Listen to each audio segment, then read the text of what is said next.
रोहित के नक्शे कदम पे उसने चलना है। तिलक वर्मा विराट की तरह सेट होकर इनको लेके चलता है, तो उनके सामने नेक्स्ट जो है वो छोड़ गए हैं विराट कोहली या रोहित शर्मा। आप ये चीज चेक करें कि अभिषेक शर्मा वो बंदा है जो मतलब दुबई की जो डेड विकेट्स हैं जहां पे 160 170 रन है, वहां पे उसने 75 दो मैचेस में किए हैं। ऑस्ट्रेलिया के वो विकेट्स हैं, एक दफा बल्ले पे बॉल आ गया, आपकी आई साइड सेट हो गई, तो फिर उसके बाद चौके छक्के ही हैं, उसके बाद 100 ही है। तो डेफिनेटली अगर अभिषेक शर्मा पहले एक या दो मैचेस में फॉर्म गेन कर जाता है, क्योंकि एक्स्ट्रा बाउंस होगा, दुबई से जाके ऑस्ट्रेलिया में खेलना आसान नहीं है, क्योंकि विराट भी इसी वजह से फंसा, रोहित भी दो मैचेस में फंसा, लेकिन जब वो सेट हुए तो 100 इजी आया उनके बैट से। अगर पहले मैच में अभिषेक बाउंस को पकड़ गया तो पूरे 5 मैचेस के अंदर 200 उसकी कंफर्म है यहाँ पे, क्योंकि लोग कहेंगे रिलीजन भी होता है ना, तो कोई इंसानों वाला रिलीजन होता है कि जी ठीक है, रिलीजन आपकी लाइफ की कुछ चीजों को आपको कंट्रोल करता है, या कुछ चीजों पे ही आप रिलीजन के बारे में सोचते हो। इनके यहाँ तो हगने मूतने से लेके, खाने पीने से लेके, कपड़े पहनने से लेके हर चीज में रिलीजन घुसा हुआ है, जिसका फायदा तो कुछ नहीं है, आपकी बस जिंदगी ही मुश्किल बनती है। और मुझे याद है कि मैं जब मेरा लड़कियों से पाला पड़ जाता है, जो मुसलमान लड़कियां हो, ठीक है,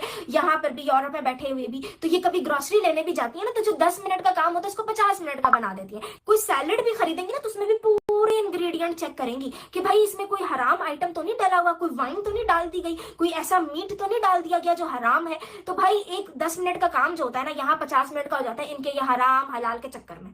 फिर जैसे कि आपको पता है कि मुसलमानों को ना दूसरों की शलवारों में घुसने का भी बहुत आदत है, सिर्फ शलवारों की नहीं, वो लोगों के खानों में भी घुस जाते हैं। मुझे तो याद है कि हालांकि मैं कुछ को बता भी चुकी थी कि भाई मैं नहीं अमल करती तुम लोगों के रिलीजन में, तो मुझे तो भाई अकेला छोड़ दो, लेकिन नहीं, मुझे जब खाते हुए देखेंगे ये तो हराम है, ये तुमने एक ऐसी शॉप से खरीद लिया जहां हलाल आइटम नहीं है। अब इंसान को डर भी लगता है, अब हर वक्त इनको बताए कि भाई मैं तेरे रिलीजन पे अमल नहीं कर रही, गलती से मेरा नाम मुसलमानों वाले, मेरी जान छोड़ दो, लेकिन ये नहीं, फिर भी आपको नहीं बख्शेंगे, हर मौके पे आपको याद दिलाएंगे कि आप हराम खा रहे हो, आप हराम खा रहे हो। फिर ये कहते हैं कि जी हमारा रिलीजन कोई डिस्क्रिमिनेशन नहीं सिखाता। मतलब आपको क्या इससे आसानी होती है कि आप दूसरे को जताते हो कि भाई तू हराम खा रहा है, मतलब आप दूसरे को निचला दिखाना चाहते हो। मतलब ये डिस्क्रिमिनेशन फैलाने का जो तरीका है, आपको नहीं लगता कि लोग इसके क्या सोचते होंगे इस बारे में, जब आप किसी को कहते हो कि भाई ये हलाल है, हम तो सिर्फ हलाल खाएंगे, मतलब भाई तू 2 कौड़ी का है, तू हराम खाता है, तू हमसे कमतर है।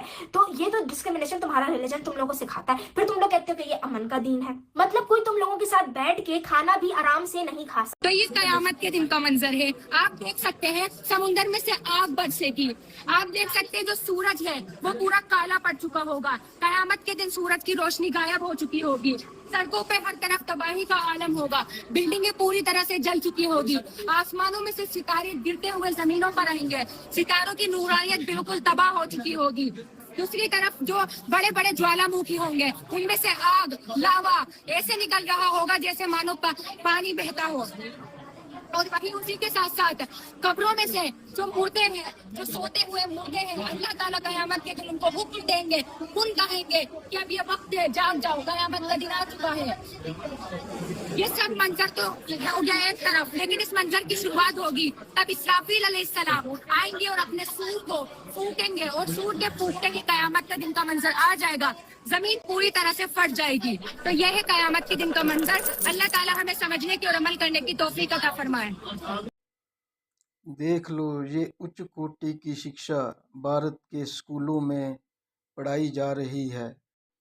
ये शांति दूत पढ़ाई की जगह अपने मज़हब के प्रोजेक्ट को ही तैयार कर रहे हैं।